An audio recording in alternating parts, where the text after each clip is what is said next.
जे परंपरा साहेबांची ती पुढं भाऊनी राखली, मी म्हणे ती वाढवली. दादाच्या शब्दाचे अर्थ अनेक लोक अनेक प्रकारे घेत असतात. ते तर आहेच. दादागिरी करणारा दादा पण असतो आणि घरात प्रमुख, जबाबदार आणि सगळं चांगलंच करणारा आणि काय जर संकट आलं तर आपला छातीवरती झेलणारा तो पण दादाच असतो. पण आजपर्यंत इतिहास आहे, ज्यावेळी आम्ही भूमिका घेतली ती रोख ठोक आणि उघड घेतली. आम्ही कुठे पळून जाऊन कुठे तर छुप एखाद्याला हात द्यायचा, दुसरा डोळा मारायचा नाही, सडेतोड भूमिका. महाराष्ट्रामध्ये आम्ही प्रथम क्रमांक त्यावेळी मिळाला होता आणि चांगल्या पद्धतीने काम केलं. नमस्कार, मी तेजस्विनी आणि आपलं स्वागत आहे आपल्या शब्दवेडे या यूट्यूब चॅनलवर. खरं तर सुसंस्कृत राजकीय वारसा असलेली विटानगरी आणि याच विटानगरीचे सर्वात तरुण वयाचे नगराध्यक्ष म्हणून ज्यांना मान मिळाला असे म्हणजे अगदी सदाशिव भाऊंचेच नाही तर विट्याचंच वैभव झालेले आणि विटेकरांचा लाडका दादा झालेला वैभवदादा पाटील. आज आपण त्यांच्याशी हितगुज साधणार आहोत, त्यांच्याशी गप्पा मारणार आहोत. नमस्कार वैभवदादा. नमस्कार. तुमचं स्वागत आहे आमच्या यूट्यूब चॅनलवर. धन्यवाद.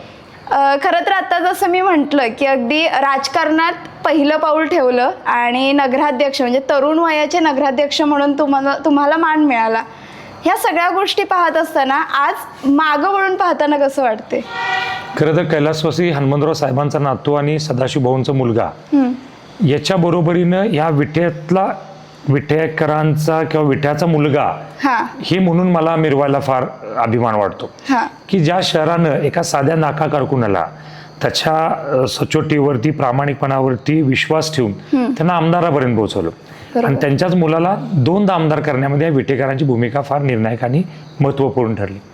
तिथे काम करत असताना मला ज्यावेळी नगराध्यक्ष म्हणून काम करायची संधी मिळत होती त्यावेळी सुरुवातीच्या काळात नक्कीच मला थोडंसं बर्डन होतं की कैलासवासी हनुमंतराव साहेबांनी या शहराला जपण्यामध्ये, वाढवण्यामध्ये, इथले संस्कार परंपरा टिकवण्यामध्ये फार महत्त्वपूर्ण आणि अगदी जबाबदारीची भूमिका त्यांनी पार पाडली होती. त्यांचा नातू म्हणून आणि भाऊंचा मुलगा म्हणून म्हणजे जे परंपरा साहेबांची ती पुढं भाऊनी राखली, मी म्हणे ती वाढवली, जपली आणि ती संक्रमित करत असताना माझ्याकडे ज्यावेळी येत होती त्यावेळी एक मनामध्ये फार मोठं दडपण होतंच. सुरुवातीच्या काळात नक्कीच भाऊंचा मुलगा, साहेबांचा नातू म्हणून मला काम करायची तिथं संधी मिळाली. परंतु माझ्या मनामध्ये काही विकासाच्या अशा कल्पना होत्या, किंबहुना मला असं वाटत होतं की प्रत्येकाची नजर असते आपल्या राजकीय कारकिर्दीमध्ये.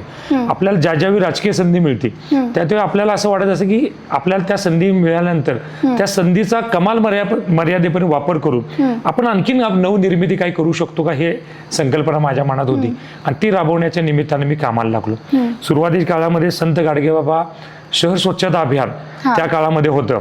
अगदी मी अभिमानाने सांगतो त्यावेळी सुद्धा देशामध्ये, महाराष्ट्रामध्ये आम्ही प्रथम क्रमांक त्यावेळी मिळाला होता आणि चांगल्या पद्धतीने काम केलं.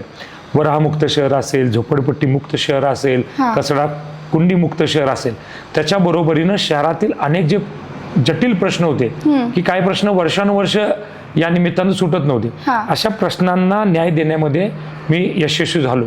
सर्वात महत्वाचं की युवक एक नगराध्यक्ष, कमी वयाचा नगराध्यक्ष त्यावेळी असल्यामुळं माझ्याबरोबर त्यावेळेचे सहकारी सुद्धा अनेक सहकारी नवीन होते, युवक होते आणि काही ज्येष्ठ होते. ज्येष्ठांचं मार्गदर्शन आणि युवकांच्या साथीवरती आम्ही या शहरामध्ये अनेक नवीन नवीन उपक्रम राबवले. अगदी घराघरामध्ये वृक्षारोपणाच्या निमित्तानं असेल, म्हणजे सुनेचं झाड, लेकीचं झाड, आईचं झाड, अशासारखे अनेक उपक्रम राबवले. शहरामध्ये काही गोष्टी पार्किंगच्या संदर्भात असतील, शहरामध्ये भाजी मंडईचा प्रश्न त्यावेळी होता, त्याचप्रमाणे उभे पेठीचं रुंदीकरणाचा प्रश्न होता. अनेक अशा प्रश्नाला न्याय देण्यामध्ये आम्ही त्यावेळी यशस्वी झालो. अच्छा, एकीकडे हा राजकीय वारसा आणि दुसरीकडे तरुण वयात मिळालेली जबाबदारी, कोणतं जिकरीचं होतं? म्हणजे राजकीय वारसा जास्त दडपण देणारा होता की तरुण वयात मिळालेली जबाबदारी दडपणात? दोन्ही गोष्टी महत्वपूर्ण माझ्या दृष्टिकोनात होत्या. राजकीय वारसाचं तर नक्कीच मला फार मोठं दडपण होतं, कारण की ज्यावेळी मी शहरामध्ये जात होतो, फिरत होतो, लोकांच्या संपर्कात जायचो, तर प्रत्येक वेळेला हनुमंतराव साहेब आणि सदाभाऊंशी मला तुलना केली जायची. साहेबांचं बोलणं असं होतं, साहेब अशी वागत होते, साहेब इतके लीन होते, इतकी नम्रता साहेबांच्याकडे असायची, भाऊंचं मृदू भाषेमध्ये बोलणं, सर्वांचं ऐकून घेणं, अनेक हर तऱ्हाच्या गोष्टी म्हणजे वागणं, बोलणं, बसणं, उठणं, अगदी प्रत्येक गोष्ट त्यांच्याशी मला तुलना व्हायची. आणि नवीन म्हणजे कमी वयात असल्यामुळं फार मोठा राजकीय अनुभव नव्हता, पण हे घरात मध्ये हे सगळ्या गोष्टी मी या दोघांच्या जवळून बघितल्या होत्या. त्यामुळे त्या जास्तीत जास्त आत्मसात करून माझ्यामध्ये बदल करण्याची प्रक्रिया मी त्याच्यामध्ये करत गेलो. नवीन असल्यामुळे काही गोष्टी धाडसानं करायचे मी ठरवलं आणि त्या करत गेलो. काही वेळी मला थोडं टीका टिप्पणीला पण सामोरं जावं लागलं, कारण की कोणताही काम करत असताना एका धाडशी काम आपण करतो त्यावेळी थोडंसं नाही म्हटलं तर टीकेला सुद्धा सामोरं जावं लागतं. मग त्यावेळी हे दोन्हीचा समन्वय साधत आपण कशा पद्धतीने पुढे जायचं हे मी करू शकलो. मी इतक्या कमी वयामध्ये ही जबाबदारी आली होती, तर त्यावेळेला मगाशी तुम्ही म्हटलात की मी संधीचं सोनं करणे हे महत्वाचं असतं, आणि कमी वयात ही जबाबदारी मिळाल्यानंतर अशी कोणती संधी तुमच्या वाट्याला आली की त्याचं तुम्ही सोनं करून दाखवलं? मला सर्वात महत्त्वाचं की विटा नगरपालिकेमध्ये काम करत असताना ज्यावेळी तरुण वयात नगराध्यक्ष म्हणून मला काम करायची संधी मिळाली, त्यावेळी सुरुवातीच्या काळामध्ये गावामध्ये या शहरामध्ये समन्वय साधणं, सर्वांना एकत्रित घेणं, जातीय सलोखा राखणं, कुठंही जातीय तेढ तिरस्कार नाही निर्माण झाला पाहिजे, उच्च नीच नाही झाली पाहिजे, सगळ्यांना बरोबर घेणं, ज्येष्ठांना बरोबर घेणं, तरुणाईला त्या पद्धतीनं पुढे चालना देणं, ह्या सगळ्या गोष्टी मला त्या निमित्तानं करता आल्या. मी मग सांगितलं तसं स्वच्छ सर्वेक्षण असेल, त्यावेळी वृक्षारोपणासारखे विषय असतील, महत्वाचं म्हणजे पाणी पुरवठ्याची स्कीमचं अपग्रेडेशन असेल, ह्या सगळ्या गोष्टीमध्ये मला चांगल्या पद्धतीचा न्याय त्यावेळी देता आला. कचरा डेपोची जागा असेल, तिथं ते कचरा डेपोचं सगळं व्यवस्थित काम तिथं करणं असेल, शहरातले अनेक प्रश्न की जे मला सोडवणं शक्य होतं किंवा सोडवणं गरजेचं होतं, त्या प्रत्येक गोष्टीला न्याय देण्यामध्ये थोडाफार मी त्या निमित्ताने यशस्वी झालो. स्वच्छ सर्वेक्षणाचा तुम्ही मुद्दा सांगितलात आणि विटा शहर हे देशात अगदी झळकलं गेलं, तेव्हा तो क्षण काय होता नेमका? खरं तर मी ज्यावेळी आम्ही राष्ट्रपती महोदयांच्या तिथं जाऊन ते जे बक्षीस घेत होतो, त्यावेळी खरं तर तो आम्ही प्रतिनिधी म्हणून तिथं गेलो होतो. आम्ही तिथे स्वतःपेक्षा मी विटेकर आहे हा मला फार मोठा अभिमान होता. काहीतरी तुम्ही इथल्याच एका महिलेला तिथं सत्कारासाठी आपल्यामध्ये त्या शांताबाई हत्तीकर म्हणून आमच्या एक मावशी आहेत की गेली 28 वर्ष नगरपालिकेमध्ये ते सफाई कर्मचारी म्हणून काम करतात. मग एवढ्या मोठ्या क्षणाला तिथं आपण जात असताना ज्या स्वच्छतेच्या वरती आपण तो पुरस्कार घेतोय, त्यावेळी त्यांनी केलेले आजपर्यंत योगदान तिथं नोंद व्हावी म्हणून मी शांता मावशींना आम्ही तिथं आमच्या बरोबर घेऊन गेलो होतो. तेव्हा शांता मावशींची काय भूमिका, म्हणजे कशी मानसिकता होती? शांता मावशी स्वतःला चिमटा काढून घेत होते की एवढा मोठा क्षणाला मी साक्षीदार त्याची होऊ शकते, हे त्यांच्या आयुष्यात राष्ट्रपती महोदयांच्या बरोबरीनं आणि अख्खा देश ते बघत होता. आणि हे भाग्य तुमच्यामुळे त्यांना आणि माझ्यामुळे पेक्षा म्हणे मी विटेकरांच्यामुळे, कारण की स्वच्छता अभियान हे काय मी एकटं मनामध्ये आणलं म्हणून घडलं नाही, तर ते राबवलं गेलं. स्वच्छता संस्कार म्हणून तिथं रुजला गेला आणि प्रत्येकाने त्याला प्रतिसाद दिला. असे कोणते स्वच्छता संस्कार तुम्ही विटा शहरामध्ये केले की जेणेकरून इतकी मोठी दखल घेतली गेली? सर्वात महत्त्वाची स्वच्छ सर्वेक्षण हे जे कन्सेप्ट होता ते 2014 पासून माननीय पंतप्रधान नरेंद्र मोदी साहेबांनी तो इम्प्लिमेंटेशन करायला ठरवलं. बरोबर. खरं तर त्याला 16 पासून फार त्याला म्हणजे पुढे वाटचाल त्याची 16 पासून जोरदार चालू झाली. सुरुवातीच्या काळामध्ये तुम्ही कचरा कुंडी मुक्त शहर करावं असं त्यांचा त्याच्यामध्ये कन्सेप्ट होता. ओला कचरा वेगळा, सुका कचरा वेगळा, प्लास्टिक वेगळं, प्लास्टिकचा वापर कमी झाला पाहिजे, हळूहळू तो प्लास्टिकचा वापर कमी झाला पाहिजे, ते रिड्यूस होऊन त्याचे रिसायकलमध्ये त्याचं रूपांतर झालं पाहिजे, कचऱ्यावरती वेगवेगळ्या प्रकारच्या प्रक्रिया झाल्या पाहिजेत, त्या प्रक्रियातून नगरपालिकेचं उत्पन्न त्या निमित्ताने निर्माण झालं पाहिजे. अशा अनेक छोट्या मोठ्या गोष्टी त्याच्यामध्ये होत्या. लोकसहभाग, सर्वांचं त्याच्यामध्ये इन्व्हॉल्वमेंट, ODF म्हणजे आपण हागणदारी मुक्त शहर, त्याच्यानंतर स्टार मध्ये त्याच्यामध्ये दुसरा एक प्रकार होता, स्टार कॅटेगरीमध्ये त्याच्यामध्ये आपण काम करायचं. पाण्याचा पुनर्वापर झाला पाहिजे, पाण्याचं वापर करत असताना तो जपून वापरलं पाहिजे, ह्या सगळ्या छोट्या मोठ्या गोष्टी त्यात होत्या. तुम्ही वृक्षारोपण चांगलं केलं पाहिजे, हवेची घनता चांगली ठेवली पाहिजे, ह्या सगळ्या बारीक सारीक गोष्टीवरती आम्ही तिथं काम करत होतो. सुरुवातीला काम करत असताना अडचण येत होती, कारण की एकदा जर आपण तिथलं कचरा कुंडी उचलली तर रोजच्या रोज तिथं घंटागाडी गेली पाहिजे, ती वेळेत गेली पाहिजे, आणि कचरा जो तिथं बाहेर पडत होता तो त्या कचरा गाडीतून गेला पाहिजे, याची प्रिकॉशन घेणं फार गरजेचे होते. आम्ही हळूहळू त्याची सवय लावत गेलो, सातत्य ठेवत गेलो, त्यामध्ये लोक सहभाग आणि लोक चळवळ उभा करू शकलो, त्यामुळे स्वच्छ सर्वेक्षण आम्ही चांगल्या पद्धतीने पुढे जाऊ शकलो. काय वाटते आता इतकं स्वच्छ विटा शहर आहे का? खरं तर आता माझ्या शहराबद्दल मी असं बोलणं चुकीचं आहे, पण जे वास्तव आहे ते वास्तव मी नक्कीच मांडेन की जोपर्यंत इथं आपली बॉडी होती तोपर्यंत लोकप्रतिनिधी काम करत होते, तोपर्यंत 100% हे शहर स्वच्छतेमध्ये जसं आम्ही नंबर 1 आणला ते सातत्य त्याच्यामध्ये ह्या 4 वर्षामध्ये प्रशासकीय काळामध्ये थोडंसं त्याच्यामध्ये तेवढं सातत्य आता राहिले नाही. लोकांच्या सवयी आपण जे लावत असतो त्याच्यात सातत्य ठेवलं तर त्यांच्या अंगवळणी पडतात. मधल्या ह्या 3-4 वर्षामध्ये ह्याच्यामध्ये थोडा म्हणण्यापेक्षा बराच त्याच्यात संतपणा आलेला आहे. अनेक गोष्टी इझी गोईंग मध्ये तिकडे बघितल्या जात आहे. प्रशासनाचं ह्या सगळ्या गोष्टीकडे तेवढा सिरियसनेस नाही आहे. प्रशासनाला हे गृहीत धरून जाणारे आहेत. आम्ही काय सूचना करतोय, आम्ही काय सांगतोय, पण प्रशासनाला प्रशासन म्हणजे आता ते लोकप्रतिनिधी किंवा बराच इंटरफेअरन्स त्याच्यात आहे. मग जी गोष्ट आम्ही एक संस्कार म्हणून, संस्कृती म्हणून जी केली त्याला कुठेतरी गालबोट लागण्यासारखी परिस्थिती नक्कीच आज शहरामध्ये. संस्कृतीचा तुम्ही आता विषय काढला. विटानगरीला एक सुसंस्कृत असा वारसा आहे, आदर्श परिपाठ आहे. सध्याचं विट्याचं राजकारण हे कुठंतरी ढासळताना चाललंय असं वाटतंय का, किंवा का असं नेमकं वातावरण झाले, काय वाटतं? ताई, ह्या शहरामध्ये शांतता, सुव्यवस्था आहे, जातीय सलोख आहे, सर्व जाती धर्मातील लोक हसत खेळत आनंदात राहतात. उद्यमशील शहर आहे, काम धंदा व्यवसाय करावा, आपल्या कुटुंब वत्सल्य राहावं, सगळ्या गोष्टी अगदी सुंदर आणि चांगल्या पद्धतीने. आजपर्यंत जर राजकारण तुम्ही बघितलं असं टोकाचा संघर्ष राजकारणामध्ये काही कालावधीपुरती किंवा निवडणुकीपुरता झाला. कारण विटाचा एक आदर्श आहे की व्यक्तीचा विरोध नाही तर विचारांचा विरोध करा, वैयक्तिक द्वेष किंवा असं कधीच नव्हतं. पण तुमच्या लक्षात आलं असेल की गेल्या 3-4 वर्षामध्ये काही लोकांनी ह्या राजकारणाचा एक वेगळा बाजार मांडला असं म्हटलं तर अवघड ठरणार नाही. अगदी व्यक्ती दोषातून प्रत्येकाला कुणाला तर टार्गेट करायचं, त्याच्यावरती विविध प्रकारचे नेरेटिव्ह सेट करायचे, त्याच्याबद्दल निगेटिव्ह प्रचार करायचा, आणि एखादी गोष्ट केली नसेल तर ते केली म्हणून दाखवायची, नको त्या गोष्टीमध्ये तक्रार करायच्या. ज्या गोष्टी झाल्याच नाहीत त्याचा एक फेक नेरेटिव्ह सेट करून त्या लोकांना व्यक्तिशः बदनाम करायचं फार मोठं षडयंत्र या निमित्तानं चालू आहे. अगदी आता मी सांगेन की आदरणीय भाऊंचं वय आता 70च्या आसपास आहे. त्या वयाच्या ह्या ज्येष्ठ व्यक्तिमत्वाला सुद्धा वैयक्तिक लेवलला खालच्या पातळीवर जाऊन अगदी त्यांच्या नक्कल काढण्यापर्यंत, त्यांच्याबद्दल वैयक्तिक टीका टिप्पणी करण्यापर्यंत इतक्या खालच्या लेवलला हे राजकारण चाललंय. आणि खरं तर मी माझ्या विरोधकांना मी नेहमी म्हणतो की आपण राजकारणामध्ये एक ठराविक कालावधीपर्यंत किंवा ठराविक याच्यापर्यंत मर्यादेपर्यंत आपण टीका टिप्पणी केली पाहिजे. ठराविक मर्यादेपर्यंत ठीक आहे, पण वैयक्तिक पातळीवरती जाऊन त्यांचे चारित्र्य हनन करणं, नको त्या गोष्टी बोलणं हे थांबलं पाहिजे. आम्ही आमच्या बाजून आज सुद्धा तुम्ही बघितलं असेल, मी माझ्या विरोधकांचा उल्लेख सुद्धा आदरानं करतो, काही वेळ त्यांच्या पदाचा सुद्धा मी तिथं हे करतो, परंतु ते करत असताना मात्र आज सुद्धा आमचा उल्लेख एकेरी करतात. अगदी आदरणीय भाऊंच्या बद्दल बोलताना सुद्धा काही ठिकाणी एकेरी उल्लेख करतात. इतकं जर खालच्या लेवलला जाऊन तुम्ही राजकारण करत असाल, आजचं राजकारण होईल, परंतु हे बीजारोपण होईल द्वेषाचं.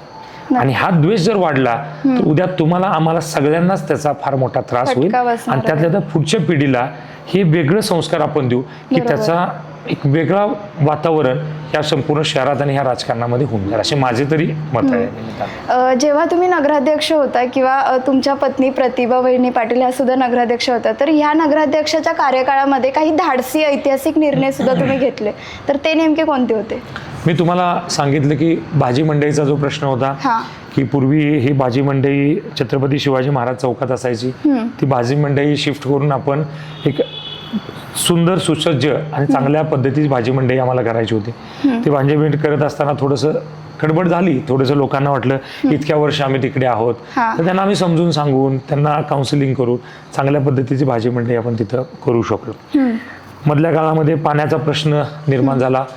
पाणी आपण 32 किलोमीटर लांबून आणतो घगावरून, ते आणल्यानंतर ते पाणी रॉ वॉटर येतं, त्याचं फिल्टरेशन प्लांट आळसनमध्ये आहे, परत आळसनला फिल्टर पाणी होतं, ते पाणी परत विटे शहरात येतं. शहराची वाढती लोकसंख्या, त्याचा विस्तार आणि एकंदरीत सगळ्या शहराचा वाढीचा वेग जर लक्षात गेला तर आपल्याला योग्य आणि मुबलक आणि चांगल्या दाबाचं पाणी देणं हा आमच्या पुढे प्रश्न होता. त्याच्यासाठी आम्ही 2016ला महाराष्ट्र शासनाला एक योजना सादर केली की जी योजना आमची जुनी आहे त्याचं बळकटीकरण करणं, आणि त्या बळकटीकरणाच्या निमित्तानं एक चांगलं काम आम्ही तिथं करू शकलो. जुनी पाईपलाईन बदलून गेली, शहरामध्ये 5-6 ठिकाणी नवीन टाक्या आम्ही तिथं उभा केल्या, बऱ्याच ठिकाणी आम्ही डिस्ट्रीब्युशन नवीन बदलून घेतलं. आणि कमीत कमी 1 दिवस आड, मी असं म्हणत नाही रोज पाणी देण्यासारखी आज सुद्धा नगरपालिकेच्या पाणीपुरवठा स्कीमची कॅपॅसिटी नाही, पण 1 दिवस आड मुबलक पाणी आणि विशेष म्हणजे चांगलं स्वच्छ आणि निर्मळ पाणी देण्यामध्ये आज सुद्धा मी त्यावेळी यशस्वी झालो. आणि आज एवढ्या वर्षानंतर मग ती योजना 1996 आहे, आज त्याला 30 वर्ष जवळजवळ होत आहेत. एवढी जुनी 36 वर्ष होत आहेत जवळजवळ. एवढी जुनी योजना असून सुद्धा आज विटे शहराचा वाढता वेग लक्षात घेऊन सुद्धा एक दिवस आड का होईना पण मुबलक आणि चांगलं पाणी देण्यामध्ये आज सुद्धा मी यशस्वी झालेलो आहे. असे काही धाडसी निर्णय आम्हाला त्या निमित्तानं घेत आले.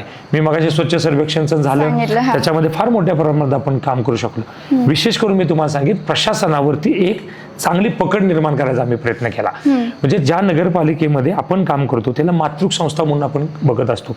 तिच्याकडे बघत असताना त्याचं नाव कधी खराब नाही झालं पाहिजे. तिथलं कर्मचारी, तिथलं सगळं व्यवहार, रोजचे सगळे ऍक्टिव्हिटी ह्याच्यावरती असं लोकाभिमुख ते असलं पाहिजे. कुणाला एकाधिकारशाही नाही वाटली पाहिजे. कुठल्या नगरसेवकाला तिथं असं नाही वाटलं पाहिजे की माझं ऐकलं जात नाही, माझ्या कामाला न्याय मिळत नाही, किंवा सर्वांना सामावून घेऊन आपण चांगल्या पद्धतीचं कसं काम करू शकतो हे आम्ही तिथं चांगल्या पद्धतीने करू शकलो. मागच्या वेळेचा आमच्या अजेंडाच होता, ज्यावेळी प्रतिभा नगराध्यक्ष पदाला उमेदवार म्हणून होत्या त्यावेळी त्यांचा अजेंडाच होता, मी नाही तर आम्ही सर्व. आणि त्यावेळी इतकं चांगलं मॅन्डेट सुद्धा या शहरानं दिलं. 22 नगरसेवक आपले त्यावेळी निवडून आले, प्रतिभा चांगल्या मताधिक्याने निवडून आल्या.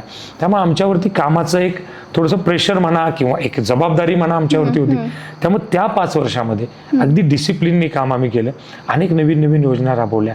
केंद्र शासनाच्या काही योजना होत्या, काही राज्य शासनाच्या होत्या. मी तर म्हणेन की राज्य शासनाच्या नगर विकास खात्याच्या जेवढ्या कायहून योजना होत्या त्या प्रत्येक योजनेचा काही ना काही निधी शहरात आणणं, ते चांगल्या पद्धतीने वापरणं आणि शहर प्रगतीपथावर ठेवणं, ह्याच्यामध्ये आम्ही कधीही कमी पडलो नाही. मात्र मधल्या काळामध्ये जे प्रशासकीय काळ ज्यावेळी आला तर तुम्हाला असे काही म्हणजे आम्हाला निंदनीय म्हणा अशी काही प्रसंगाला नगरपालिका सामोरं जायला लागलं. अगदी मुख्याधिकारी आमची लाच घेताना तिथं त्यावेळी सापडले गेले. काही कर्मचारी अशा विषयात सापडले गेले. आपण मी मला सांगितलं स्वच्छतेत इतकं चांगलं काम करून सुद्धा आज तशी परिस्थिती नाही. तिथं अगदी बजबजपुरी म्हटलं तर वावगं ठरणार नाही असं त्या नगरपालिकेची अवस्था करून ठेवली. कोण येतंय, कोण जातंय, कोण काय काम सांगतंय, त्याचं काम सांगण्यामागे त्याचा उद्देश काय आहे, त्याचं काम आपण ऐकून व्यवस्थित केलं पाहिजे, सगळ्या गोष्टी तिथं बंद झाल्या. आता काय झालं, पूर्वीचे आमचे जे कर्मचारी विट्याचे होते, जे विट्यामध्ये नगरपालिकेत काम करत होते, अनेक जण त्यातून रिटायर झाले. नवीन केडरचे लोक तिथं आले. त्यात लोकांना या विट्याच्या लोकांशी, विट्याच्या सगळ्या वातावरणाशी फार काही जमवून घेण्यामध्ये जमलं नाही. आणि त्याचा परिपाक असा झाला की इतक्या वर्षाचं आपण सातत्याने जपलेलं हे जे होत्या सगळ्या गोष्टी त्याला कुठेतरी फाटा फुटतोय असं वातावरण नक्कीच या निमित्ताने निर्माण झालं. नाही, नक्कीच मगाचपासून तुम्ही जे बोलते ते विटेकरांबद्दलची तुमची तळमळ ह्याच्यातून दिसते. आणि तुम्ही एक विटेकरांचे लाडके दादा म्हणून लोक तुम्हाला दादा म्हणून हाक मारतात. तर आता मला कळते की तुम्हाला दादा का म्हणतात. तर मग विट्याचा लाडका दादा म्हणजे वैभव दादा आणि विटेकरांचं नातं नेमकं कसं आहे? बघा, मी ह्या गावामध्ये माझा जन्म झाला, मी वाढलो. ह्या शहरातील प्रत्येकानं, प्रत्येक जात धर्म सगळ्या लोकांनी अगदी घरातला म्हणून मला जपलं.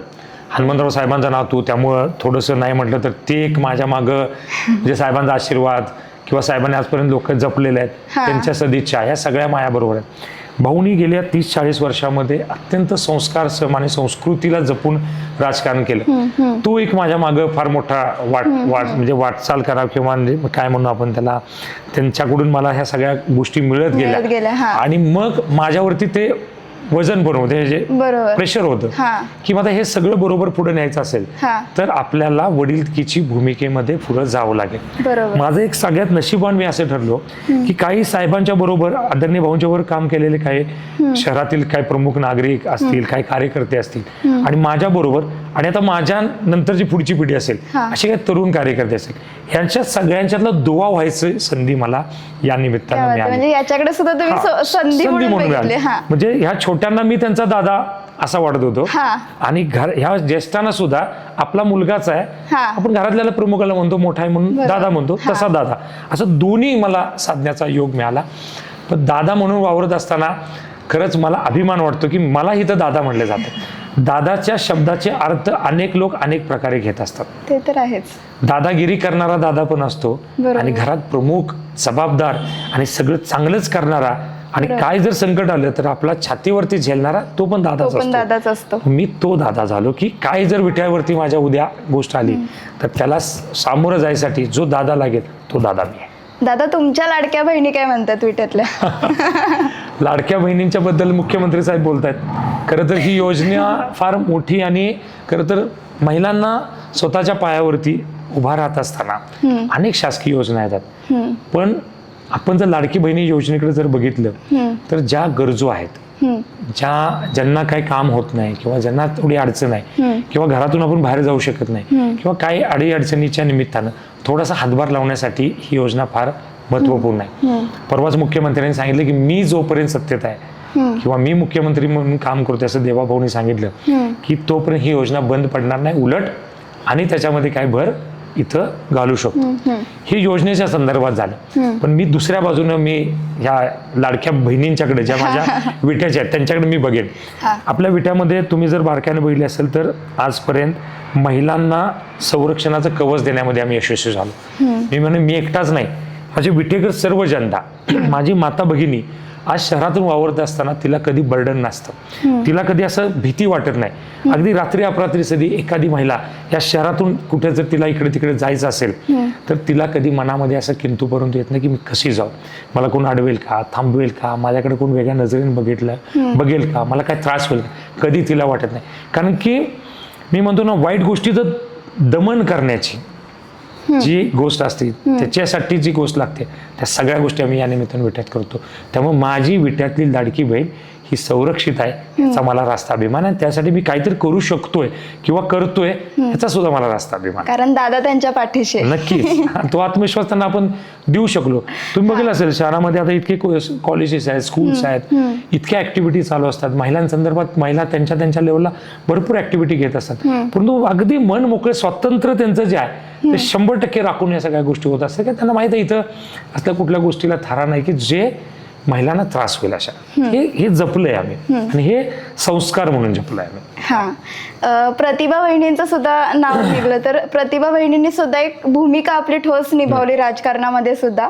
तर एक अर्धांगिनी म्हणून त्यांची तुम्हाला साथ कशी लाभली? नक्कीच. घरामध्ये तर ती सगळं म्हणजे संसारातल्या ज्या सगळ्या गोष्टी असतात त्या तर नक्की ती जबाबदारीने ती पेलते. पण ज्यावेळी 2016ला खुले महिला आरक्षण पडलं त्यानंतर सगळ्याच कार्यकर्त्यांचं म्हणणं होतं की यावेळी तुमच्या कुटुंबातल्या कोणत्या तरी महिला सदस्याला तुम्ही नगराध्यक्ष पदाचा उमेदवार द्यावा. मग सुरुवातीला आमच्या सगळ्यांचं म्हणणं होतं की आमच्या आईंना ते संधी मिळावी. पण आदरणीय भाऊनी त्यावेळी सांगितलं की आता इथून पुढचा काळ आहे तो नवनिर्मितीचा आहे की नवीन गोष्टी किंवा नवीन नेतृत्व पुढे आणण्याचा आहे. त्यावेळी त्यांनी मग प्रतिभाला संधी द्यायचं ठरवलं आणि त्याला सर्व कार्यकर्त्यांनी बळ दिलं आणि नागरिकांनी ते स्वीकारलं. खरं तर सुरुवातीच्या काळामध्ये 1-2 महिने थोडंसं माझा ते सल्ला घेत होती, कसं काम करायला पाहिजे, काय करायला पाहिजे, कसं गेलं पाहिजे, नगरपालिकेच्या सगळ्या गोष्टी ते शिकवून घेतल्या. पण 2 महिन्यानंतर मात्र तिनं स्वतःचं अस्तित्व स्वतः अधोरेखित करायचा प्रयत्न केला. खरं तर हे मी म्हटलं ना, स्वच्छ सर्वेक्षणमध्ये सर्व महिलांना एकत्रित आणणं, त्या सगळ्यांना याची जाणीव करून देणं आणि एक स्वतंत्र व्यासपीठ निर्माण करून महिलांसाठी देण्यामध्ये ती यशस्वी झाली. आणि मला रास्त अभिमान आहे तिचा की आज शहरामध्ये एक सक्षम महिला नेतृत्व म्हणून ती नक्कीच या निमित्तानं चांगल्या पद्धतीनं लोकांच्यात सगळीकडे जाते, भेटते, सगळ्यांना ती आधार वाटते. विशेष करून ज्यावेळी पुरुष प्रधान सगळं हे राजकारणाचं हे होतं ते महिलांचं नगरपालिकेत येणं सुद्धा फार आश्चर्यकारक वाटायचं. पण प्रतिभा नगर झाल्यापासून साध्या सुध्या महिला छोट्या मोठ्या कामाच्या निमित्तानं नगरपालिकेत येतात, स्वतःचं मत मांडतात, स्वतःचा प्रश्न मांडतायत आणि सोडवून घेऊन आनंदात जात आहेत. हे सगळं या निमित्तानं घडलं आणि मला खात्री आहे की तीच नव्हे, तिच्यासारख्या अनेक आमच्या महिला कार्यकर्त्या असतील, महिला नगरसेविका असतील, आज त्या सक्षमपणे या सगळ्या गोष्टी करतायत. आणि हे करणं किंवा त्यांना ती संधी देणं हे आमचं सुद्धा कर्तव्य आहे. आज 50% आरक्षणाचा 100% वापर क्या बात आहे, ते करतात. नक्कीच. म्हणजे विट्याचं वैभव वाढत गेलं कारण विट्याची प्रतिभा सोबत होती. नक्कीच. या राजकारणामध्ये आपण जेव्हा चालत असतो तेव्हा अनेक भूमिका बदलाव्या लागतात किंवा कधी कधी जनतेसाठी ठाम भूमिका सुद्धा घ्यावी लागते. मग ही भूमिका घेत असताना अनेकांच्या वेगवेगळे मतप्रवाह असतात किंवा वेगवेगळे आपल्यावर टीका टिप्पणी होत असते. तर मग त्यावेळेला ती भूमिका घेत असताना तुमची मानसिकता नेमकी काय होते किंवा काय वाटतं, राजकारणामध्ये भूमिका बदलणं गरजेचं आहे आणि जनतेसाठी का बदलावे? नक्की ताई, सर्वात महत्त्वाचं की आपण ज्यावेळी आपली राजकीय भूमिका एखादी घेत असतो किंवा घेतलेली भूमिका आपल्याला कालांतराने बदलावी लागते, त्यावेळी सगळ्यात महत्त्वाचं आहे की आपण आपल्या जनतेचा, ज्या जनतेनं तुम्हाला या पदावरती आणले, ज्या जनतेनं तुमच्यावरती विश्वास ठेवून इतक्या वर्ष सातत्यानं तुमच्या पाठीशी उभा राहिले, त्यांचं हित कशात आहे आणि ते हित जपण्यासाठी आपल्याला आपल्या राजकीय कुठलीही भूमिका बदलायला लागली तर बदलावी ह्या मताचा मी आहे. अनेक जण आम्हाला म्हणतात तुम्ही ह्या पक्षातून त्या पक्षात जाता वगैरे वगैरे बोललं जातं, परंतु ज्यावेळी आम्ही एखाद्या वेळी पक्ष बदलला असेल किंवा वेगळी काय भूमिका घेतली ती फक्त जनतेच्या हिताची घेतली आहे, त्याच्यासाठी घेतलेली आहे. शेवटी सत्तेबरोबर राहणं, सत्तेच्या बरोबर जाणं आणि सत्तेतून लोकांचा विकास करणं किंवा विकासाची गती सातत्यानं वाढत नेणं, यासाठी कुठलीही राजकीय भूमिका घेतली तरी मला कधी त्याचं वावडं वाटलं नाही. पण आजपर्यंत इतिहास आहे, ज्यावेळी आम्ही भूमिका घेतली ती रोख ठोक आणि उघड घेतली. आम्ही कुठे पळून जाऊन कुठेतरी छुप एखाद्याला हात द्यायचा, दुसरा डोळा मारायचा नाही, सडेतोड भूमिका. हो, आम्ही आता BJP मध्ये आहोत, तर भारतीय जनता पार्टीमध्ये अगदी प्रामाणिक आणि सर्वतोपरी पूर्ण क्षमतेनं आम्ही भारतीय जनता पार्टी बरोबर हेच भूमिका आम्ही कायम घेतल्यात. आणि मला खात्री आहे की आता घेतलेली भूमिका जी भारतीय जनता पार्टीची आम्ही भूमिका घेतली ती लोकाभिमुख आहे, विकासाची आहे. भविष्यात मला खात्री आहे की पुढच्या 10-20 वर्षात तर BJP कुठेही देशात नाही, ना राज्यात नाही, ना विट्यात नाही, थांबणार नाही. ते घोडदौड त्याची होत राहणार आहे. त्यामुळे आता जी भूमिका आहे ती विकासाची आहे, ती कायम राहील असं या निमित्ताने मी नमूद करतो. म्हणजे राजकीय भूमिका घेत असताना जनता ही केंद्रस्थानी ठेवली पाहिजे. बरोबर. मग हे सगळं करत असताना विरोधक बऱ्याच गोष्टींची टीका टिप्पणी करत असतं, पण त्यावेळेला सुद्धा आपला सुसंस्कृत आदर्श राजकारणाचा परिपाठ आहे, तो जपत असताना कशा प्रकारे तुम्ही त्या गोष्टींना सामोरं जाता? म्हणजे एक सांगते की मला असे वैभवदादा माहिती आहेत की भले किती अपयश आलं तरी सुद्धा, आज रात्री अपयश आलं तरी उद्या पहाटे त्याच जोमानं त्याच सकारात्मक ऊर्जेनं बाहेर पडणारे वैभवदादा आम्ही सगळ्यांनीच बघितलेले आहेत. ही ऊर्जा येते कुठून? ताई, आपण ज्यांच्या जीवावरती आणि ज्यांच्या विश्वासावरती हे सगळं करतो त्या आपले कार्यकर्ते, आपले मतदार, आपल्यावरती बरोबर राहणारे सगळे हितचिंतक यांच्याकडून खरं तर ऊर्जा येते. आपण जर पराभवानं थांबलो तर त्यांना वाली कोण उडणार नाही. मला नेहमी राहून राहून वाटतं, मी मगाशी पण उल्लेख केला की अगदी सर्वसामान्य कुटुंबातून आम्ही आलो. माझे आजोबा साधे नाका कारकून होते, तिथून लोकांनी एवढं मोठं मॅन्डेट दिलं, एवढ्या वेळी सत्ता दिली. आज सातत्यानं 50 वर्षापेक्षा जास्त कालावधी नगरपालिका आहे, 3-3 वेळा आपल्याला आमदारकीसारखं पद दिलं. मग ज्या जनतेनं हे दिलंय त्याच्यासाठी काम करण्यासाठी आपण भले निवडणुकीत पराभूत होऊन सुद्धा थांबलो तर त्याची प्रयत्न केली असं मला वाटतं. आणि तो जनतेने विश्वास दाखवलेला असतो, त्या विश्वासाला आपण कधी तडा जायला असं आपल्याकडे वागलं नाही पाहिजे. आपल्या कार्यकर्त्यावरती आपल्याला मतदान दिले म्हणून कुणा अन्याय होत असेल, कुणाला तिथं अडचण निर्माण होत असेल तर आपल्याला तिथं उभं राहायला लागेल. त्यामुळं न थांबता सातत्यानं याच्यात राहणं माझं क्रमप्राप्त आहे. त्यामुळे मी करत असतो. मला कधीही परावाची भीती वाटत नाही, कारण परावानं मी थांबत नाही. कारण आपलं मन साफ आहे, आपले ध्येय उद्देश साफ आहेत, आपल्याला काय करायचं आहे, कशा पद्धतीने पुढे जायचं हे सगळं एकदम क्लिअर आहे. आपल्या मनामध्ये वेगळं आणि ओठावरती वेगळं असं मी कधी वागत नाही. जे माझ्या मनात असतं तेच माझ्या ओठावर असतं. अनेक वेळी मला टीका होतात, हे असं बोलतात, स्पष्टच बोलतात, राजकारणात एवढं असं स्पष्ट बोलू नये वगैरे. पण मला माझा स्वभाव आहे की म्हणतो ना, ते खोटं बोललं तर लक्षात ठेवायला लागतं, बरोबर, खरं बोललं तर लक्षात ठेवायला लागतं. चलो आपण मन मोकळेपणा जाईल. त्यामुळं एक सकारात्मक ऊर्जा मला ह्या कामातून मिळत असते. जेवढं मी माझ्या कार्यकर्त्यांसाठी, माझ्या बरोबर येणाऱ्या, माझ्या विचारधारेवरती काम करणाऱ्या जनतेसाठी मला काम करायचं असतं, मग मला कधीही त्याचं हे वाटत नाही. तर मग सातत्याने मी कामात राहत असतो. आता भविष्यातील विटा शहराकडे बघत असताना काय डोळ्यासमोर व्हिजन आहे? तरी विटा शहराकडे बघत असताना रोजच्या रोज आम्ही काम करतो. निवडणुकीमध्येच काहीतरी बोलायचं आणि मग ते करायचं असं आमचा कधी स्वभाव नाही. ह्या गावात काय पाहिजे काय नाही ह्याची सगळी जाण आहे. आता आम्ही शहरामध्ये रोजच्या रोज फिरत असतो, सुख दुःखामध्ये जात असतो, अनेक समारंभाच्यातनं जात असतो. अगदी एखाद्या गल्लीमध्ये, एखाद्या ठिकाणी एखादी गोष्ट जी आमच्या निदर्शनास येते ती तिथल्या तिथं ती आपल्याला करावी किंवा तिथल्या तिथं ती झाली पाहिजे. तिथला नेटनेटकापणा पाहिजे, गावात सलोखा पाहिजे, शांतता पाहिजे, या सगळ्या गोष्टी सातत्याने आम्ही करत असतो. त्यामुळे ह्या निवडणुकीमध्ये निवडणुकीपुरतं काहीतरी आश्वासित करावं असं मला वाटत नाही.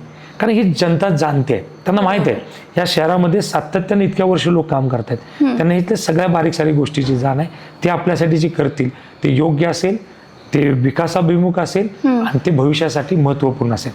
त्यातल्या त्यात मला या निवडणुकीच्या निमित्तानं जर तुम्ही विचारलं तर मला सर्वात महत्त्वाचं की मागच्या 4 वर्षामध्ये ह्या प्रशासकीय काळात जो नगरपालिकेत जे कामकाज झालं ते मला सगळं ते सिस्टीम सगळी जी पूर्वीची होती जी विस्कटली गेलेली ती घडी मला परत बसवायची आहे. लोकाभिमुख काम करायचं आहे. जनतेला ही नगरपालिका आपली वाटली पाहिजे, तिथलं प्रशासन आपलं वाटलं पाहिजे, तिथले लोकप्रतिनिधी हे लोकांच्यात जाणारे, लोकांचे काम ऐकून घेणारे आणि चांगल्या पद्धतीचा निपटारा करणारे पाहिजे. त्या हिशोबाने आपल्याला काम करायचं. स्वच्छतेमध्ये आलेली ढिलाई पण आपल्याला बंद करायचं. पाणीपुरवठा योजनेचं आपल्याला बळकटीकरण करून ती योजना लवकर कशी कार्यान्वित होईल ह्याच्यासाठी प्रयत्न करायचा. भुयारी गटर योजनेचा जो DPR बनलाय, जो पूर्वी अगदी 3 वर्ष पेक्षा जास्त 4 वर्ष झाले असतील, सातत्यानं आम्ही त्या DPR साठी प्रयत्न करतो. आज कोणतरी म्हणतोय तो 200 कोटीचा बनलाय वगैरे वगैरे, पण आपली बॉडी असताना 2022 सालीच नगरपालिकेमध्ये आम्ही ठराव करून तो DPR बनवायचं काम त्यावेळी चालू केलं होतं. 4 वर्ष त्या योजनेला अजून न्याय मिळाला नाही. ती योजना मी माननीय मुख्यमंत्र्यांना सादर करतोय. ती झाल्या शहरामध्ये सगळे अंडरग्राऊंड ड्रेनेज होतील. आज इथून 2 हायवे जात आहेत. ते 2 हायवे जात असल्यामुळं शहरामध्ये ट्रॅफिकचा प्रश्न येतोय. त्याच्यामध्ये आपल्याला हे रिंग रोड करणं, शहराला रिंग रोडची आज गरज आहे. काय आरक्षण आहे ते डेव्हलप करणं, मार्केटचे काय प्रश्न आहेत, पार्किंगचे काय प्रश्न आहेत हे आता सोडवणं, बायपास करणं, ह्या सगळ्या गोष्टीवरती आपल्याला काम करायचं आहे. लोकांच्यात जाऊन लोकांना आपलंसं वाटेल असं प्रशासन आपल्याला तिथं आणायचं आहे. ते सुशासन म्हणून आपल्याला पुढे न्यायचं आहे. अच्छा, शेवटचा प्रश्न असा की इतक्या वर्षांची म्हणजे 50 वर्षाहून अधिक सत्ता होती आपली पाटील हे घराण्याची, तर असं असताना सुद्धा विटेकरांना अजूनही पाटीलच का हवेसे वाटतात? काय सांगा? हे मी विटेकरांचं म्हणजे ऋण आहे म्हणून आमच्यावरच. आम्ही सातत्यानं प्रामाणिक काम करतोय. आमचा प्रामाणिकपणा ते रोज बघतायत. निवडणुकीपुरतं, मतापुरतं, राजकारण करण्यापुरतं आम्ही कधी वागत नाही. कारण कसं आहे, 5 वर्षानंतर जनता कंटाळते त्याच सत्तेला, पण इतके वर्ष सत्ता असणं आणि अजून सुद्धा विटेकरांना तेच हवे असणं, काहीतरी गमक आहे ना ह्याच्यात. हेच म्हणजे आपण रोज लोकांसाठी त्यांच्या जनतेबरोबर आहोत. आपण सर्वसामान्यासाठी राहतो, त्यांच्याशी वागतो, बोलतो. ज्या गोष्टी या शहरासाठी उपयोगाच्या आहेत त्याच आपण पुढे नेतो. शहराला घातक असलेल्या गोष्टीचा आपण थांबवतो. आणि महत्वाचं म्हणजे असं आम्हाला असं कुटुंब वाटतं. हे शहर म्हणजे आम्हाला आमचं कुटुंब वाटतं. मी कुटुंब जपण्यासाठी ज्या पद्धतीनं आपण काम करतो ते काम करतो. मग कुटुंबातला कुटुंब प्रमुखाला जसं सर्वजण मानत असतात आणि सातत्यानं त्याला पुढे चाल करायसाठी ते मदत करत असतात, तसंच आहे. आम्ही कुटुंब प्रमुख म्हणून काम करतो. त्यावेळी ह्या लोकांना सगळ्या कुटुंब प्रमुख आहोत आणि यांना आपण ताकद दिली पाहिजे, त्यांच्याबरोबर आलं पाहिजे. नॅचरल त्यांना वाटतं. त्यामुळे एवढ्या वर्षाची आपण गोष्ट सांगू शकतो. निश्चितच, म्हणजे दादागिरी करणारा दादा नव्हे तर कुटुंबाला एकत्रित ठेवणारा दादा ही भूमिका तुमची. आता विटेकरांना काय शेवटी सांगावं वाटतं निवडणुकीच्या अनुषंगानं विटेकरांना दादा म्हणून काय सांगाल? कुटुंबाचा पालक म्हणून दादा. मी विटेकर जनतेला या निमित्तानं सांगू इच्छितो, ज्या गेली 50 वर्ष सातत्यानं तुम्ही आमच्या बरोबर राहिला, अनेक छोटे मोठ्या प्रसंगामध्ये, अनेक अडचणीच्या प्रसंगामध्ये, किंबहुना काही वेळी अशी राजकीय परिस्थिती निर्माण झाली की आपल्या कुटुंबाला आता राजकारणामध्ये कुठली दिशा किंवा काय परिस्थिती निर्माण होते अडचणीची, असे सुद्धा काही प्रसंग आले. पण त्यावेळी धीरोत्तरने अगदी प्रामाणिकपणे सचोटीने तुम्ही आमच्या पाठीशी उभा राहिला. मी एकच शब्द या निमित्ताने देतो, जो विश्वास तुम्ही साहेबांच्यावर दाखवला, तोच विश्वास आदरणीय भाऊंच्यावर दाखवला, तोच विश्वास तुम्ही आत्तापर्यंत माझ्यावर दाखवला आहे. ह्यावेळी पण तुम्ही मला दाखवा. जे तुम्हाला अपेक्षित आहे, जे विटे शहराचं स्वप्न की जे आपण नेहमी बघत आलोय की सांगली जिल्ह्यातच नव्हे, महाराष्ट्रात नव्हे, देशामध्ये अग्रगण्य क्रमानं ज्याचं नाव घेतलं पाहिजे किंवा नाव होईल किंवा तुम्हाला अभिमानानं ते नाव सांगता येईल असं विटा घडवण्यामध्ये मी कायम आग्रही भूमिका घेईन. आणि त्यासाठी मला दादा म्हणून तुमच्यावर राहणं किंवा तुमचा दादा म्हणून काम करायची माझी इच्छा आहे. हेच मी या निमित्तानं नमूद करेन. नाही, नक्कीच विटेकर तुमच्यावर विश्वास ठेवून तुमचं जे विजन आहे म्हणजे विटेकरांसाठी असलेले हे विजन आहे नक्कीच सार्थ होईल. त्यासाठी शुभेच्छा आहेत. तुम्ही वेळात वेळ काढून शब्दवेड या चॅनलसाठी आलात त्याबद्दल तुमचे आभार. आज आपण विटा नगर परिषदेचे सर्वात तरुण म्हणून मान मिळालेले नगराध्यक्ष माननीय वैभव पाटील यांच्याशी हितगुज साधलं, त्यांच्याशी गप्पा मारल्या आणि त्यांची विटेकरांबाबतची नेमकी कशी भूमिका आहे आणि विटेकर आणि त्यांचं नेमकं कसं नातं आहे हे आज आपण या पॉडकास्टमधून जाणून घेतलं. तुम्हाला त्यांची ही मुलाखत कशी वाटली नक्की कळवा. धन्यवाद.